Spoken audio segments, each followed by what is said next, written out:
kalbo at kung paano natin yan, kumbaga, mahanapan ng pagbabalik ng ating mga nawawalang mga buhok. Dr. Bato, good morning once again. Hi, good morning. Yes. So, Dr. Bato, nabanggit mo nga kanina yung mga treatments. How about yung pag-ano, na you mentioned also earlier na yung pagda-diet, syempre, ang nangyayari minsan ay nakukulangan tayo ng mga nutrition. Does it mean na kung ano mga vitamins pa or mga supplements na pwedeng inumin para, kumbaga, babalik yung sigla ng buhok mo if indeed the cause of the hair loss in the first place was due to yung nutritional problems? Yes, sabi ko kanina, proper diet is necessary for a healthy hair growth, no? At marami na ako kanina na mga nagda-diet, mga crash diet na ginagawa nila na biglang ikakat nila yung carbohydrates sa mga fats nila sa mga diet nila ay masama sa hair, no? So among the foods na kailangan talaga natin for a healthy hair growth is fruit kagaya ng mga melons, bananas, oranges, apples, no? Mga sources ng vitamin C na Mga ganyan eh. Oh yeah. Mga antioxidant, Doc, di ba? Antioxidant po ng mga Antioxidant, yan, mga may beta-carotene na yan, mga yellow foods, mga vitamin A, no? Mga vegetables, green leafy vegetables, mga spinach, cabbages, malunggay. Yung mga supplements, Doc, na nakalagay doon for hair, skin, and nails, would that help kaya? It will help, of course. Mayroon, maski may konti naman tulong yan, mga vitamins, mga vitamin A, C, mga ganun, mga iron, folic acid, mga B6, B12. Yeah. Those, hindi lang sa buhok, no? Nakakatulong sa buong katawan natin, mga yan. But you were mentioning earlier nga, Doc, yung particularly yung permanent hair loss caused by yung genetics, yung androgenic alopecia. Androgenetic. Oo, alopecia. Ito yung dahil, kumbaga, nandyan na sa family history mo. Yeah. Ano naman and then so I am assuming lang, Doc, so yung pag-iinom ng tamang, having a proper diet, and then yung paglagay ng mga treatments na topical, hindi ko ba makakatulong yan doon? Sa aking experience, wala. Kasi marami akong mga nakikita mga pasyente na nagpunta na kung saan na binigyan ng mga topical na ganito, binigyan ng mga diet na ito. Still, they lose their hairs, no? Wala talaga silang, kaya medyo devastated sa mga ito, especially mga young patients, na nasa 20s, diabetic, devastated sila. Pero sila po ba yung would they be the best candidates naman for hair transplant? Actually, hair transplant we usually start to advise hair transplant at the age of 25, no? 25. Bakit po 25? Kasi by that time, at least nakikita na namin yung kung saan papunta yung kanyang baldness, no? Kasi may mga classification kami kasi na kung ano ang severity ng baldness, yung tinatawag namin Norwood classification from 1 to 7, no? 1 being the least, and 7 talagang halos malapit na sa tenga wala nang buhok, no? So what you're saying, Doc, is itong sinasabi ninyong genetic predisposition, di ba? Yes. Ibig sabihin, ito irreversible na sa medical. Grabe ko naka-blueprint ka. Talagang distinct ka na. Parang sumapayan. Oo. Nakapun ka na ng hair transplant mo. Pero through a hair transplant, kayang gawin siya for as long as hindi pa siya naubos lahat. Actually, to tell you the truth, hair transplant is the only, as of now, the only permanent solution to hair loss, especially the male pattern and female pattern baldness, natin androgenetic, no? Kasi naman, pag nakuha mo yung pasyente, hindi pa naman naubos lahat yung buhok nila. For example, a patient, ang classification niya later on, pagkatanda niya ay nasa 6 or 7, malalaman halos lahat ng buhok niya sa tuktok ay mawawala. Pag nag-hair transplant siya ng mga early 30s, may mga buhok pa yan, hindi pa nauubos siya. So, pag nagtanim ka ng buhok, yung tinanim mong buhok, yun lang ang maiiwan after 5 years, 6 years, mauubos na yung kanyang mga dating buhok. So, manipis na naman. Kaya sabi nila, ba't wala nangyari sa akin sa hair transplant? No. Actually, ang nakikita niya na naiwan ng buhok ay yung mga tinanim. Yung mga dati niyang buhok ay nawala na lahat. So, para palang agrikultura yan, ano? Kailangan Kailangan mo taniman. Pero Doc, meron nagtatanong dito at napaka-importante sa kanya ito. Taga rito po, sabi, isa po bang cause ng hair loss ay ang pagpapakulay? Hindi rin. Oh, myth lang pala yun. Mate lang yan. Oo. Eh yung, Doc, yung sige. Hindi, kasi yung oo, yung pag sinabi mong hair transplant, Doc, yung ba yung, ano ba yon? Pag tinatanim yon, di ba, tinutusok, Doc? Ito ba, kayo, kinukunik ninyo ba ito dun sa root? Dun sa root ng hair sa may ilalim ng scalp? Actually, kung napansin nyo, yung pinagdala ko sa inyo mga pictures kung ano yung itsura ng Hindi lang hair pumapasok follicle na yung tinatawag namin. Oo. Pag tinanggal namin yung hair follicle from the donor area, which is usually at the back of the head, no? Kasama yung root doon. Oo. Kasama yung root. Ayan. Oo. Kasama na yung root doon. No? Siguro, kung makipakita niyo sa audience yung kung dyan, yung kung ano yung mga hair follicles na cut na namin na ready for transplantation, kasama na dun yung roots niya. So, pinasok namin sa loob ng butas, nandun na yung roots. Naku, Doc, hindi matrabaho pala ito. Microscopic bang gamit nyo rito? Yeah, ano tao talaga yan. Kaya medyo prohibitive ang price ng hair transplant. It's because medyo tedious gawin. So, isang strand pala niyan, ang presyo ba niyan yung sa per area? No, usually we charge by hair graft, hair follicle. Bawat buhok. Bawat buhok. Itong Bayaran niya. pagka-hair transplant, Dr. Bato, I understand pumunta pa kayo sa New Heart sa New York para lang pag-aralan ito. Yes. Oo. And lately, in 2008, you have to notice I also, mayroon isang technique na yung tinatawag namin follicular unit extraction. No? Yes. It's a new technique ng hair transplantation na walang hiwa sa likod. No? Walang hiwa. Oh, galing, ah. Walang linear scars. Parang Kinukuha yung buhok isa-isa by means of instrument, tapos inililipat kung saan yung kailangan lagyan ng buhok. So kahit konti na lang ang naiwan, tulad ng picture kanina na ipinakita namin, parang parang really, Nakalbo na siya. parang nakalbo na siya, parang siyang nagpa-shave talaga ng hair. Even that amount of hair, Dr. Bato, kaya siyang parang gamitin at ililipat. Yes, pwede. Basta mayroong makukuha dun sa isang sa donor area So na. basta may naiwan na buhok. Yeah, pwede. Even, pati na nga yung kung mayroon siyang mga ibang mga body hair, pwede ilipat sa ulo. Bali, kahit sa ganun kilikili po. galing. Sa pubic hair.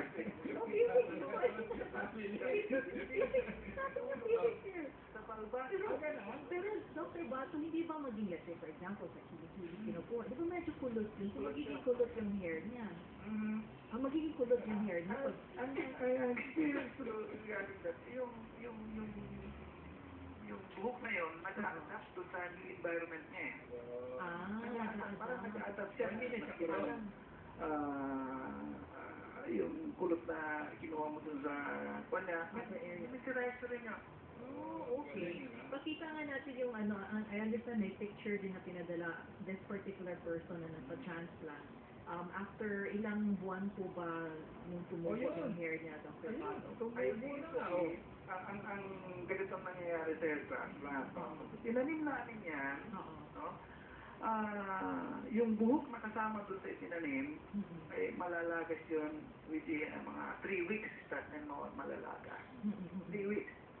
Then, it will start to grow at 3 months onward. So, makikita mo yung patubo na sila at 3 months. But you will see the final result, o yung happy na yung pasyente usually 7, 8, or 9 months. So, Doc, what is the explanation? Sabi niyo, itatanim niyo, tapos mamamatay yun, tapos tutubo ulit. Ano ang proseso na nangyari doon? Hindi actually namamatay yon, no? Yung root na, yun importante yung herbal kasi pag may implant mo na sa loob yun, magkakaroon ng nutrition yun, doon mag-uumpisa na mag-uumpisa yung pagtubo ng buhok. So pag nag-umpisa na, saka ka Ang pagtubo naman ng buhok, sabi ko sa inyo, di ba kanina na yesterday, mga 0.35 millimeters per day. Yes. Ganyan. So, matagal yan bago lumabas ng ganyan nga tumubo ng ganyan. So, kaya Dr. Bato na with a hair transplant, kumbaga babalik ulit yung kumbaga yung mga bald spots, mapupunuan na siya ng hair. It's like this, Adeline, no? Kung ano yung tinanim mo, yun din ang makikita mo. Okay. Kung ang nawala sa'yo, Yung kasi 20,000 hairs, panalitan mo ng 3,000 hairs. So, yun na ang makikita mo. Hindi mo maibabalik yung previous, yung original density ng buhok niya. Unless natamnan mo siya kung ano yung nawala, tinanim mo rin. Doc, parang sa pag-intindi ko sa layman's term, parang yung nakalbo na pala sila, parang nagsarado na yung kanilang mga hair root canal. Ngayon, pag ginalaw ninyo at may tinanim kayo, mabubuhay siya muli. Tama ba? Mabubuhay yun, mabubuhay yun. Kasi hindi na naman yung dating hair root niyan, pag gagalingan ng tutubo, yung itinanim natin yung doon naman gagaling, parang nagtatanim na, nagta-plastic size. So, buhay pala yung mga hair follicles, Doc? Oo naman, oo. Matatandaan mo, nasabi, ang sinukunan ng buhok ay dun sa likod ng ulo. Napansin niyo ba yung mga kalbo? Di ba naiiwan yung area na yan? Tama. Yes. Oo. Yan ang tinatawag namin bald-resistant hairs ng ulo. No? And, ang estimate namin dyan is you have around 8,000 to 10,000 transferable hair. Ibig sabihin nun, yun lang ang pwede mong ilipat from that area. At the most, 10,000 hairs. So, kung nawala yung buong tuktok niya, which around, kung sabihin mo mga 50,000 hairs ang laman nun, pinalitan mo ng 10,000.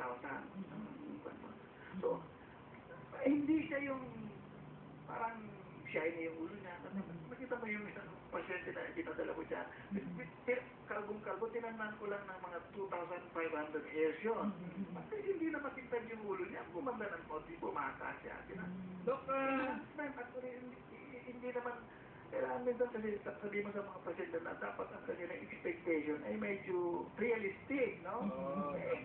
Gusto mo, bumalik mo yung dati kong kapal ng buhok, isang libo lang inilagay mo, alam mo naman yun, di ba? Akala kasi nila, pag nilagyan nyo ng hair transplant, pwede na silang mag-long.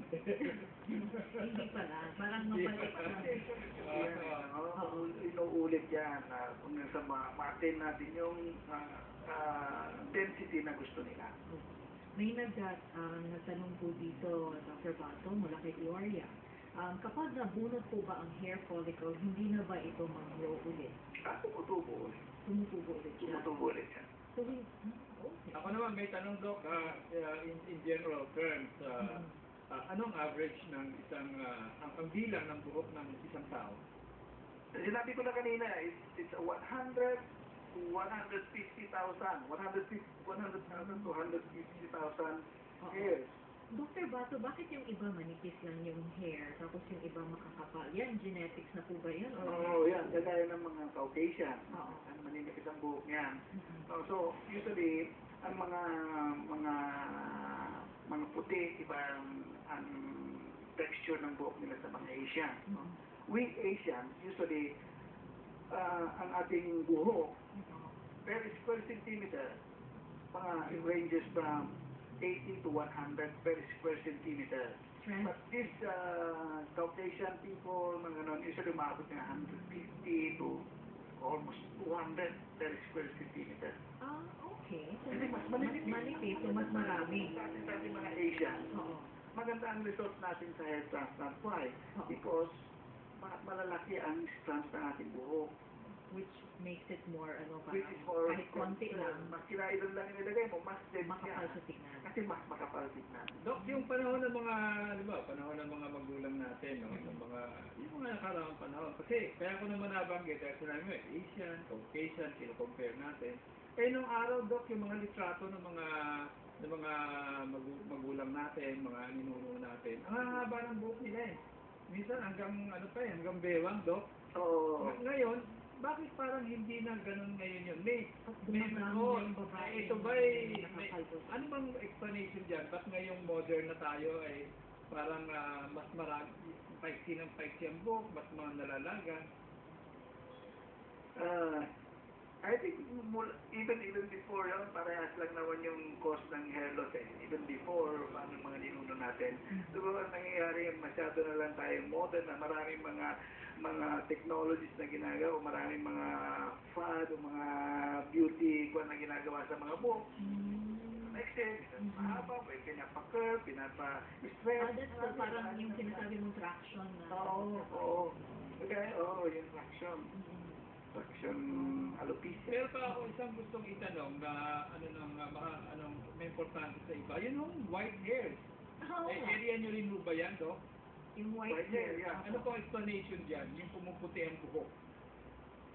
Genetic pa rin yun. Pero meron mga iba dyan, maski na mga bata pa yan, pumuputi na yung buhok nila. No? Although sabi nila, yung iba, sabi nila kulang ka ng zinc. Meron nila. Pero, as you age, kasi kumukunti yung mga minerals na yun doon sa buhok natin, kaya nagkakaroon ng mga gray hairs. Yun. Totoo ba, Dr. Bato, na pag tinanggal mo raw yung puting buhok, dadami daw sila? Hindi ito. Ito, mahal po ba hair transplant? Ayon kay Edna, isang text na pinagin. Medyo mahal nga, no? Actually, sa amin sa New Heart, no? 80% of our clients are mostly foreigners and OFWs. Medyo kasi prohibitive ang price ng hair transplant. No?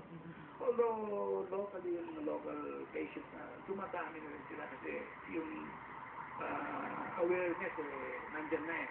Alam na nila na hair transplant is effective. Pwede ba kayo magbanggit ng range ng prices para may idea yung mga Listeners and viewers natin? Or pwede mo ba?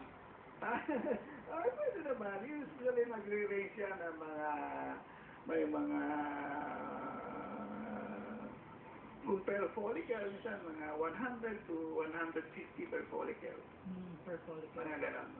So, mahal siya. So, kailangan talaga kung... Kaya may calculator ka. Usually, it starts 80,000. 80. Starts at 80,000. So, talagang the best pa rin na Dr. Bato is to, kumbaga, take care of our health, proper nutrition. Pero doon sa genetic, early. Pag-alaga mo yan, kung nasa genes mo yan, wala kang magagawa. Pag nag-start early, Dr. Bato, tulad nung nasabi mo, 25 years old, pa pwede pa na hindi siya hahantong doon sa maraming mga bald patches. Ganito yun, no? Pag usually, pag nag-start ng maaga, usually, pwede mong i-delay. Nadi-delay lang. By medical treatment, minoxidil proficiat. Okay. That's right. Nadi-delay mo yan. But once you stop using, the hair loss will progress as it is. Once you stop using this minoxidil or other topical, balik na naman. Balik na naman. Nadi-delay lang nila. Nadi-delay lang. O, parang anti-aging, parang gano'n ano po.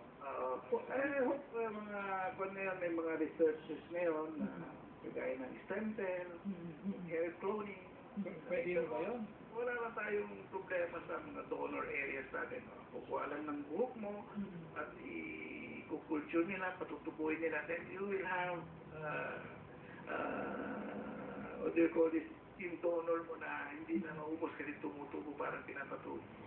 It's still under research, under study, and they say that within 5 years, makasakaling maging successful. I don't know. When you say donor, Dr. Bato, galing sa ibang tao yung buhok? No, sa'yo rin. Kailangan sa'yo dapat? Oo, hindi po pwede sa iba. at any other transplant, magre-reject. No? So, pwede ho ba na yung hair transplant mo ay galing sa ibang tao? Hindi pwede. Kailangan sa'yo talaga. Hindi po pwede. Ah, okay. Hindi siya kikilalanin ng ano mo, ng Yes. tema mo. I-reject niya. Walang ano po ba, walang may side effects po ba, Dr. Bato, ang pagka-transplant? Would it mean na iiba na yung pag-shampoo mo ng buhok, iiba na yung hindi ka No, pwede actually, walang maintenance after hair transplant. Pag tumubo yan, you can style it as kung anong gusto mong style ng buhok, kung anong gusto mong ilagay sa buhok mo, wala na. That's permanent. Hindi na yan malalaglag. Yung ibang nakakalbo, binabaliktad yung buhok eh. Dito na yung... This is true, no? Kaya, Shaggy. Ay, siya gilid. Ayun. Pero at least meron na palang mga... Dok, huling tanong na lang. Masyadong malikot ang imahinasyon ko eh. Yung bang, pwede kaya dumating yung pagkakataon na yung hair transplant mo, kasama na yung scalp. Ililipat sa Actually, before yung technique na ginagawa namin ngayon, ginagawa na yung sinasabi mo. Reduction or yung flap, iniikot nila na ganyan. Kung saan yung buhok, iniikot nila yung buhok scalp para matakpan yung base. Yun ay, wala yun ay obsolete na yan.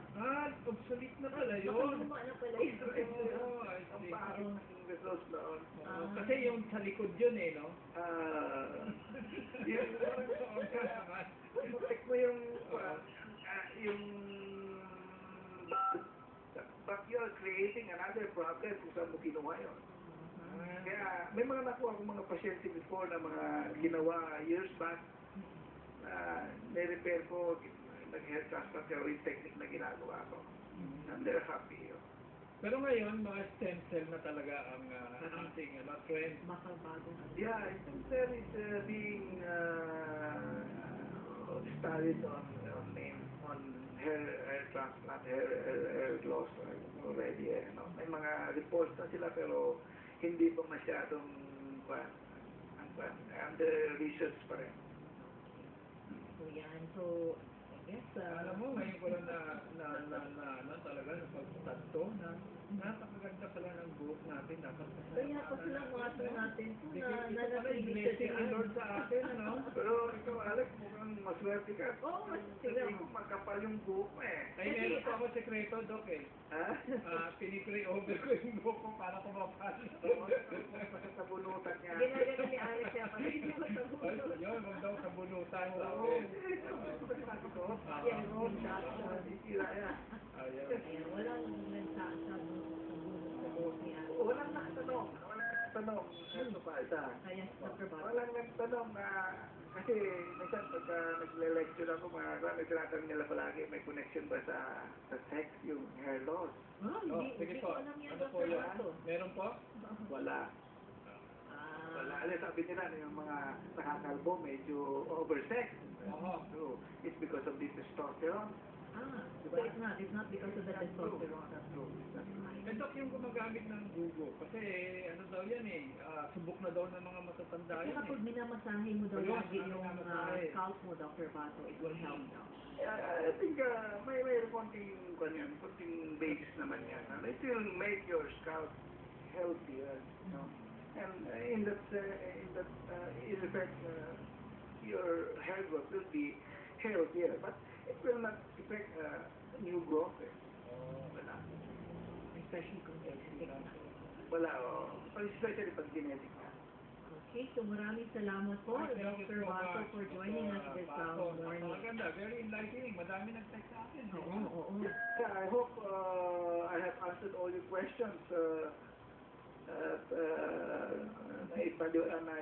nasagot ko yung mga katanungan sa likod ng yung mga iniisip dyan. Saan po kayo pwedeng makontak, Dr. Bato, just in case, Ito sa New Heart. Anong I am the hair transplant surgeon of New Heart Hair Clinic, which is located in Amorsolo, Makati. Yeah. Sana next time makapunta kayo live para, di ba, mas masaya. Pero tingnan natin. Maraming interesado eh. Notice naman na Yes, ibigay yes. sa akin. Notified 2 days ago. Yes, yes. Medyo busy na. Medyo, hindi na maano ng kay Dr. Vaso. Pero just the same, Dr. Vaso, thank you so much for answering our questions, and hopefully po marami pong I will let my hair down na po kasi para hindi magkaroon ng sinasabi na traction, Dr. Vaso. Para hindi mapulo. Thank you so much, Dr. Vaso, and pleasant good morning to you po. Okay, yeah. Thank you. Good morning.